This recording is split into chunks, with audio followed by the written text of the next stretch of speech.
Hello everyone, आज के इस वीडियो पर अभी हम लोग समझेंगे रोमन इतिहास लेखन परंपरा।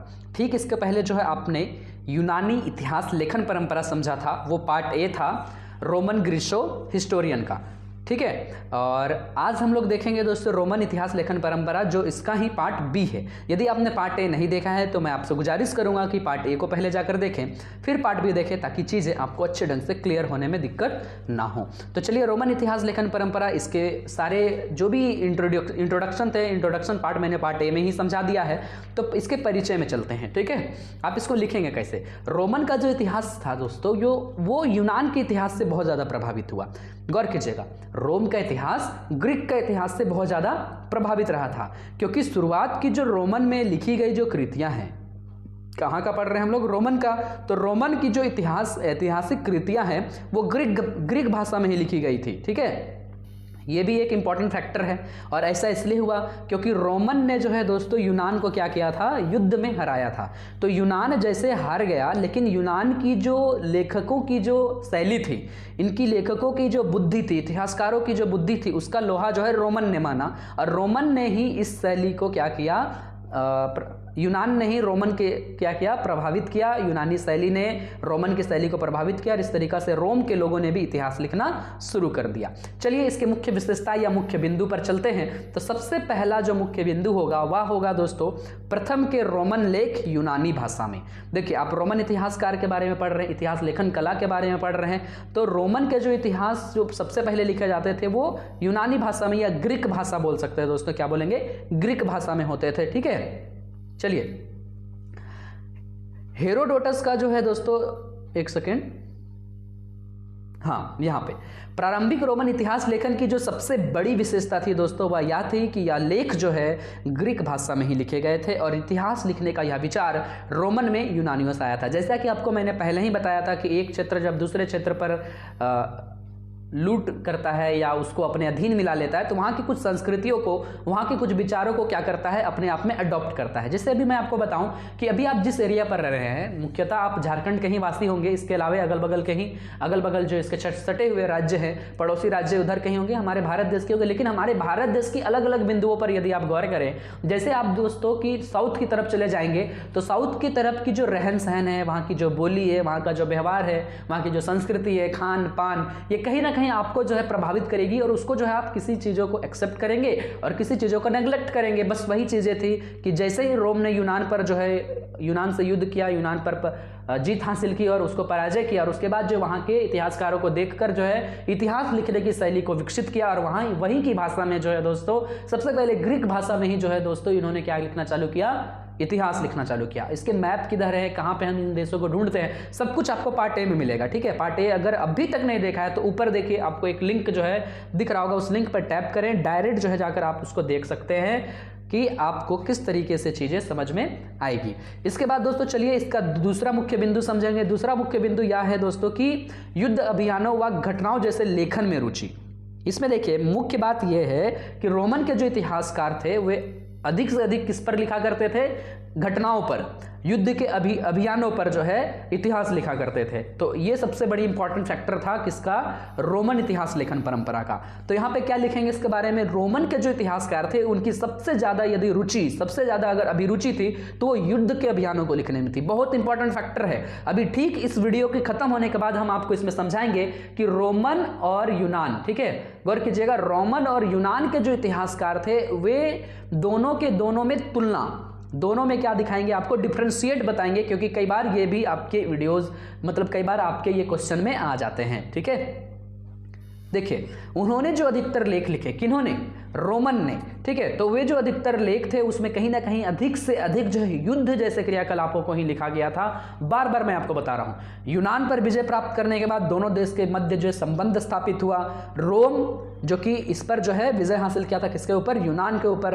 अब रोम के इतिहास लेखन में वहां की राजनीतिक घटना, ये सब सारी चीजों को बहुत ज्यादा दिखाया जाता था। जैसा कि आपने देखा कि यूनान में जो है लेखन में जो थी, यूनान के इतिहास लेखन में चिंतन था, विचार था, अपनी कल्पना शक्ति थी, वैसे यहाँ पे नहीं थी। रोम के लेखक क्या करते थे, युद्ध के उठाते थे और उसको लिख देते थे। उनके विषय में देखने की भी कोशिश नहीं करते थे कि इसके पीछे कारण क्या है और किस तरीका से चीज़ें लिखी गई है, ये सब चीज़ नहीं देखते थे। बस घटना को लिख दिया, युद्ध की घटनाओं को लिख दिया, बस हो गया इतिहास। ठीक है, यानी उन्होंने पहले लिखना चालू किया था, यूनानियों से सीखा और रोम ने इतिहास लिखना चालू कर दिया। ठीक है, इस तरीके से चीज़ें थी। चलिए आगे देखते हैं। यहाँ पे देखिए दोस्तों क्या है, यहाँ पर कुछ रोमन इतिहासकार और उनकी शैली दी गई है। तो सबसे पहले इतिहासकार के रूप में जब यहाँ पे जो उभरा था, जो रोमन इतिहासकार के रूप में सबसे पहला इतिहासकार के नाम से जाना जाता है, वह है दोस्तों फेबियस पिक्टर। और फेबियस पिक्टर का जो जन्म हुआ था दोस्तों 254 ईसा पूर्व में हुआ था। कब? 254 ईसा पूर्व में। मैंने आपको पहले ही बताया कि यदि आप हिस्ट्री, यदि आप इतिहास के छात्र हो या छात्रा हो, तो आपके लिए एक बहुत ही इंपॉर्टेंट ये फैक्टर होने वाला है कि कुछ चीज़ों को, कुछ बिंदुओं को ही बस आप याद करेंगे, बाकी के चीज़ों का आप रट नहीं सकते हैं। इतिहास रटने का विषय नहीं है, समझने का विषय है, और इसको इंटरेस्टिंग वे में जब पढ़ेंगे तो मजा ही मजा है। तो चलिए, फेबियस पिक्टर, बस ये नाम याद रखिएगा। इन्होंने क्या किया, ये जिस समय यहाँ थे उस समय यहाँ पे शासन चल रहा था एनरिच का। किसका शासन चल रहा था? एनरिच का। जैसे कि बहुत सारे शासकों यहाँ पे शासक करते थे, तो एनरिच का शासन चल रहा था उस समय। यहाँ के लोगों के जीवन, यहाँ के राजा के जीवन के बारे में इन्होंने लिखा। सबसे पहले ये क्या करते थे दोस्तों, सबसे पहले अपने पूर्वज के जो दस्तावेज हैं, सरकारी दस्तावेज हैं, पूर्वज के जो रखे गए दुर्लभ सामान जो कहाँ रखे जाते हैं, संग्रहालय में, म्यूजियम में, उन चीज़ों को देखा, समझा, उसके बाद इतिहास लेखन कला में आया। ठीक है, फिर चीज़ों को लिखना चालू किया, क्योंकि ये यूनान से ही क्या थे, प्रभावित थे। तो यूनान में भी क्या किया जाता था, वंशावलियों को सहेजने की काम किया जाता था। उसी तरीके से ये भी करते थे, लेकिन उतना अच्छे तरीके से नहीं कर पाए। ये भी आप यहाँ पे आगे देखेंगे। यानी कि हम कहेंगे कि इन्होंने केवल और केवल उच्च वर्गों को मान्यता दी, उच्च वर्गों को स्थान दिया इतिहास लिखने में, जनसाधारण को मौका नहीं दिया। यानी कि जो सामान्य वर्ग के लोग थे, जैसे अगर हम कहें, जैसे हम भारत देश की ओर यदि आपको ले चलें, तो भारत में आपने 4 वर्ण व्यवस्था देखी होगी। वर्ण व्यवस्था में आपने देखा होगा ब्राह्मण, क्षत्रिय, वैश्य और शूद्र। तो ब्राह्मण, क्षत्रिय, वैश्य और शूद्र के रूप में जो है दोस्तों पहले जो है इस तरीके से चीजें बटी हुई थी, जिसमें सबसे पहले उच्च वर्गों को तो मान्यता दी जाती थी, लेकिन इतिहास में निम्न वर्गों को निम्न वर्ग के रूप में जिसको बांटा गया है। ठीक है, आज मानव सब एक हैं, एक बराबर हैं, द्वेष फैलाना मेरा काम नहीं है। ठीक है, बस मैं थोड़ा सा एग्जांपल दे रहा हूं प्राचीन इतिहास का। ठीक है, जिसमें वैदिक सभ्यता वगैरह चीजें थी भारत देश में, तो इसको कंपेयर करेंगे ना, तो चीजें और ऑटोमेटिक आपको क्लियर होते चले जाएंगे। तो हमने शूद्रों के भी बारे में पढ़ा था, या फिर किस तरीके से उनके साथ व्यवहार किया जाता था, उनकी क्या थी जीवन शैली, ये चीज़ें भी थोड़ी बहुत पढ़ी थी भारतीय इतिहास में। लेकिन जब हम रोम के इतिहास में देखेंगे, तो यहाँ के इतिहासकारों ने केवल और केवल घटनाओं को, राजा के कार्यों को, युद्ध विजयों को, युद्धों को, युद्ध अभियानों को ही जगह दिया है इतिहास में। जनसाधारण का चित्रण बिल्कुल भी नहीं किया। तो सबसे छोटी बात ना कहकर हम कहेंगे दोस्तों, ये सबसे बड़ी भूल थी इन लोगों की, जिसके कारण रोमन जो है, रोमन इतिहासकार जो है, या रोमन इतिहास लेखन जो है, यूनानियों से बहुत पिछड़ा माना जाता है। ठीक है, चलिए दूसरा जो है इसमें इतिहासकार के रूप में वो लिवी आता है। लिवी, जिसका जन्म हुआ था दोस्तों पेडुआ में, लेकिन ये अधिकांश जीवन अपना व्यतीत किया था रोम में। ठीक है, सबसे पहले की बात करें तो आपने क्या पढ़ा अभी, फेबियस पिक्टर पढ़ा। और ये जो लेखक हैं वो किससे प्रभावित है, यूनानियों से। क्यों? क्योंकि रोम ने यूनान पर युद्ध विजय हासिल की थी और यूनान से ही सीखा था। यूनान को देख करके वहां के लोग कैसे लेख लिखते हैं, जिस तरीका से हम दूसरे क्षेत्र, दूसरे देश को लूटते हैं, दूसरे देश के यहाँ जाते हैं, वहां बसते हैं, तो वहां की संस्कृतियों को अडॉप्ट करना पसंद करते हैं, वहां की संस्कृतियों को धारण करना पसंद करते हैं। उसी तरीका से रोमन ने यूनानियों के इतिहास लेखकों के लोहा को माना, उनके बुद्धि, उनकी विचारधारा को समझा और उसके हिसाब से अपना भी इतिहास लेखन कला शुरू कर दिया। और इस तरीके से हमने सबसे पहले इतिहास लेखक के रूप में जो रोम इतिहास लेखन था, उसमें फेबियस पिक्टर के बारे में पढ़ा, जिसका जन्म 254 ईसा पूर्व में हुआ था। क्लियर है? चलिए लिवी को देखते हैं दोस्तों। लिवी भी एक महत्वपूर्ण जो है इतिहास लेखक है, जिन्होंने अगस्टस, ठीक है, अगस्टस जैसे ही रोमन साम्राज्य का जन्म होता है दोस्तों, ठीक है, या गणराज्य जो है बनता है, साम्राज्य नहीं कहेंगे, रोमन गणराज्य कहेंगे। ठीक है, तो रोमन गणराज्य की जैसे स्थापना होती है तो उसके सबसे पहले शासक जो थे यही थे, अगस्टस प्रथम। ठीक है, अगस्त प्रथम जिसको कहेंगे। तो अगस्त की संरक्षणा में उन्होंने बहुत सारी रचनाएं लिखी हैं। जैसे हमारे इतिहास में पढ़ेंगे, भारत इतिहास में पढ़ेंगे, तो जैसे आपको हम कहें तो अकबर, ठीक है, तो अकबर के राज दरबार में क्या थे, नवरत्न थे। तो उसमें कुछ इतिहासकार थे, कुछ लेखक थे, कुछ कवि थे। उसी तरीका से अगस्त के शासनकाल में ये रहे होंगे लिवी, जिन्होंने इनकी संरक्षण में रहकर इनके बारे में लिखा, इनके इतिहास काल को लिखा, इनके राजनीतिक स्थिति को लिखा, किस तरीका से अगस्त का उत्थान हुआ, किस तरीका से इसका पतन हुआ, इसके बारे में लिखा, इसके बारे में पूरी जानकारी दी है। तो लिवी जो है अगस्त के शासनकाल के, अगस्त शासनकाल जो है, जो रोमन गणराज्य की स्थापना होती है, सबसे पहले जो है अगस्टस जो प्रथम है वो यहाँ के शासक बनते हैं, राजा बनते हैं। तो इस तरीका से हम कहेंगे कि इसके बारे में लिखने का काम कौन किया? लिवी ने किया। इसके उत्थान और पतन दोनों लिखा था। ठीक है, जूलियस सीजर, इस नाम को आप बहुत अच्छे ढंग से समझते होंगे दोस्तों। इंग्लिश में कई सारे काव्यों को भी इसके बारे में देखा होगा, इनके बारे में देखा होगा। इन्होंने एक बुक लिखा था जिनका नाम है दोस्तों द कमेंट्रीज ऑफ द नहीं होगा the Gallic wars and the civil war. Gallic war और सिविल वार के बीच में जो है चीजें थी उसके बारे में इन्होंने लिखा। और सीजर ने अपने घटनाओं को जीवंत रूप में वर्णन किया। ऐसा पढ़ने से लगेगा कि सब चीजें हमारे आंखों के सामने जिंदा होकर चल रही हैं, ऐसा इस तरीके से इन्होंने उनको प्रस्तुत किया। इनकी इतिहास लेखन परंपरा, इनकी इतिहास लेखन की शैली जो है बहुत ही ज्यादा बेहतर थी। जूलियस सीजर का नाम याद रखिएगा। ठीक है, अगला नाम आता है दोस्तों टैक्टियस। तो अभी तक आपने कौन कौन सा नाम देखे, चलिए फिर से रिकॉल कर लेते हैं। फेबियस विक्टर देखा, उसके बाद जो है दोस्तों आपने देखा लिवी, उसके बाद देखा जूलियस सीजर, उसके बाद आप देखेंगे टैक्टियस। अब टैक्टियस भी बहुत ज्यादा इंपॉर्टेंट है। 54 से 120 ईस्वी तक जो है इनका शासनकाल, इनका जो जीवित रहने का जो है कार्यकाल है 54 ईस्वी से लेकर 120 ईस्वी तक। ठीक है, तो रोमन इतिहासकार और यूनानी इतिहासकार की अगर हम लोग बात करें तो यूनानी इतिहासकार 5वीं शताब्दी ईसा पूर्व में लिखी जाती थी। ठीक है, वहां से शुरू हुई थी। लेकिन दोस्तों जब हम लोग इधर आएंगे, कहने का मतलब है रोमन इतिहासकार की परंपरा मांगे तो इधर जो है हम लोग का ईस्वी चलने लगेगा, ये भी आप देखेंगे। ठीक है, तो इसने क्या किया था, इसकी कृति में पता चलता है कि 69वीं जो है ईस्वी है अगस्टस की मृत्यु से लेकर, ठीक है, अगस्टस की मृत्यु से लेकर जो है आगे की जो स्थिति है उसके बारे में टैक्टियस ने बताया है। और लिवी ने उसके अगस्टस का जो उत्थान है और उसका पतन उसके बारे में बताया। और पतन के बाद अगर किसी ने बताया तो टैक्टियस ने बताया। और टैक्टियस का जो काल है दोस्तों वह है 54 ईस्वी से 120 ईस्वी तक। क्लियर, समझ में आया?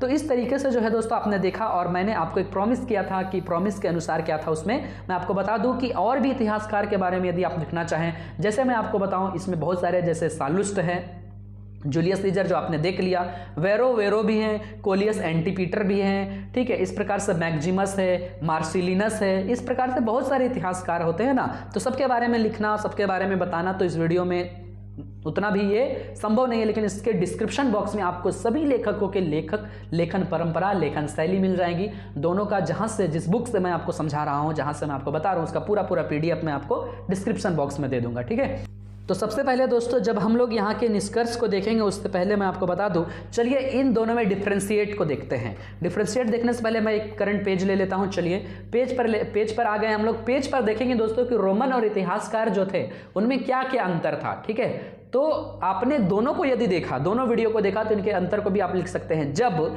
रोमन और यूनान दोनों सवाल एक साथ हो, गौर कीजिएगा, दोनों सवाल एक साथ हो कि यूनानी और रोमन या यूनान रोमन लेखन परंपरा, यूनान रोमन इतिहास लेखन परंपरा, यूनान रोमन इतिहास लेखन शैली बताएं, तो उस समय क्या करेंगे आप? मुख्य बिंदु को लिखेंगे, इतिहासकार को नहीं लिखेंगे। ठीक है, गौर कीजिएगा, इतिहासकार को नहीं लिखेंगे। अगर आपको थोड़ा सा ज्यादा नंबर चाहिए, अगर लगता है कि आप क्या कर सकते हैं, टीचर को खुश कर सकते हैं, तो मुख्यतः दो इतिहासकार को लिखेंगे।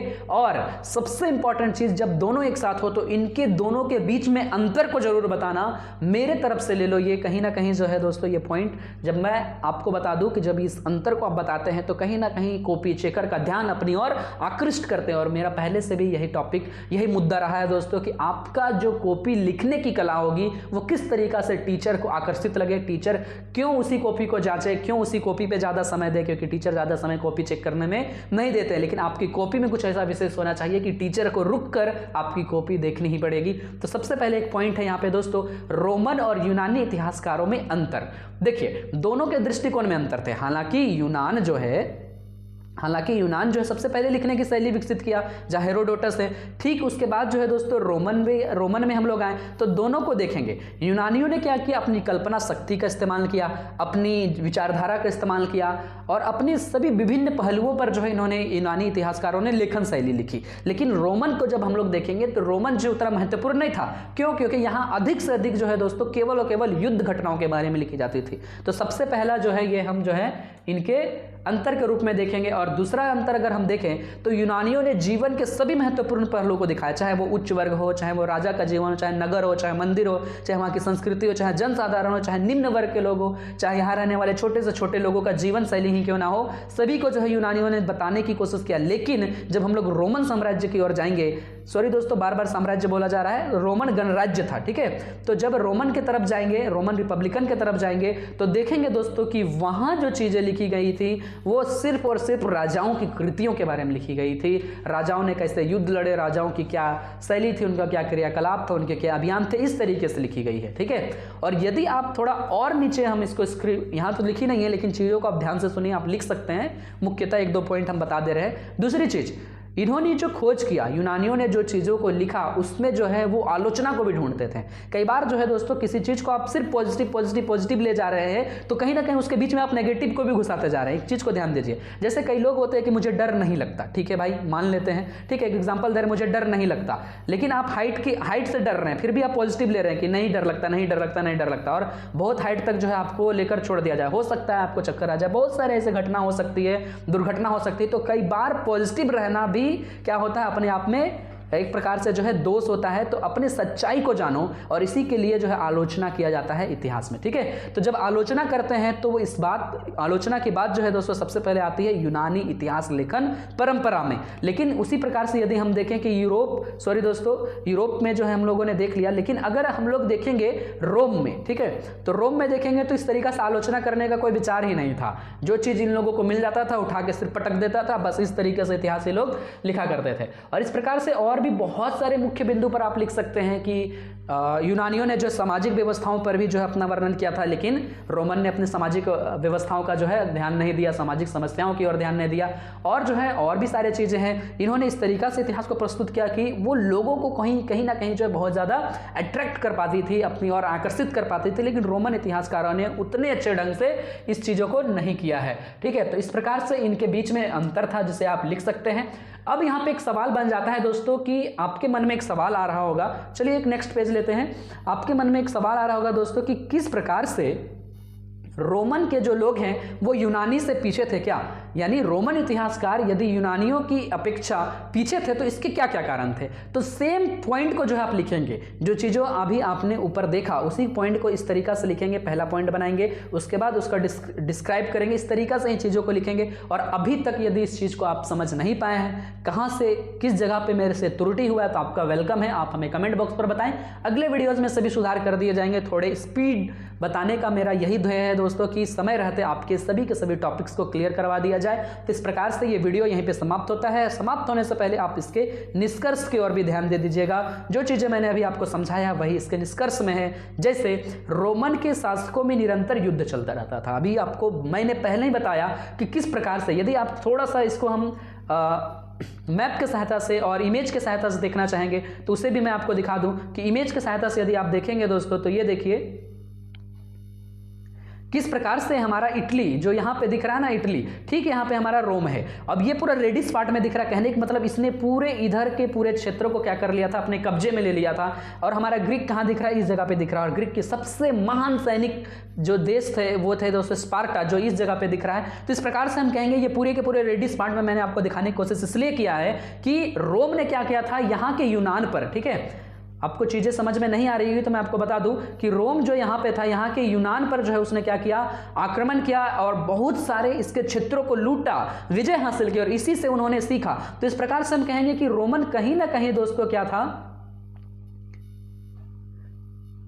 रोमन जो था दोस्तों वो कहीं ना कहीं क्या कर रहा था कि वो यूनान से ही एक प्रकार से क्या था, प्रभावित था, क्योंकि इसने युद्ध लड़ी थी। तो वही चीज को आप निष्कर्ष में लिखेंगे, इन्होंने निरंतर युद्ध लड़ा, यूनानियों के संपर्क में आया, और यूनान के संपर्क में आने से रोम वासियों ने अपनी लेखन शैली को क्या किया, प्रभावित किया, ठीक है। और इस प्रकार से इसके लास्ट पेज पर चलते हैं सीधे बाउंस कर कर, ठीक है। इसके लास्ट पेज में क्या लिखा है दोस्तों, थोड़ा सा ध्यान दीजिएगा। इन्होंने जो चीज भी रचना लिखी है वो कहीं ना कहीं यूनानी इतिहासकारों से ही, यूनानी विचारधाराओं से ही प्रभावित थी। लेकिन इन्होंने जो चीज लिखा, इन्होंने जो लेखन लिखी, इसके लिए जो सामग्री, इनके लिए जो पॉइंट, इनके लिए जो पॉइंट व्यू करने का काम क्या वो थी दोस्तों, इनकी राजनीतिक घटना, इनके राजाओं के द्वारा लड़ी गई युद्ध, राजाओं के जीवन, उच्च लोगों के जीवन, यही सारी चीजें लिखी जाती थी और जनसाधारण की चीजें नहीं लिखी जाती थी। और यही कारण है कि रोमन का इतिहास सांस्कृतिक और वैचारिक ना होकर सिर्फ सीमित रह गया युद्धकालीन घटनाओं को बताने में। और इस प्रकार से रोमन इतिहासकार जो है कहीं ना कहीं यूनानी इतिहासकार से थोड़े से कम आके जाते हैं। इस तरीका से ये वीडियो यहाँ पे समाप्त होता है।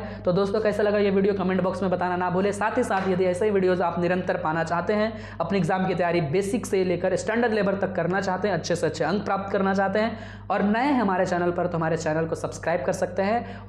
और भी अच्छा तरीका से समझने के लिए हमारे चैनल के अभी जो भी वीडियोज़ है वो आपको प्लेलिस्ट नंबर 1 जो MA पेपर 1 में दिखेगा, वहाँ पर जाकर सभी वीडियोज़ को देख सकते हैं। आपको समझ में आ जाएगा कि हमारे द्वारा बताए गए वीडियोज़ किस तरीका से आपको समझ में आती हैं। तो चलिए दोस्तों मिलते हैं आगे की वीडियो में, तब तक के लिए bye, thank you so much.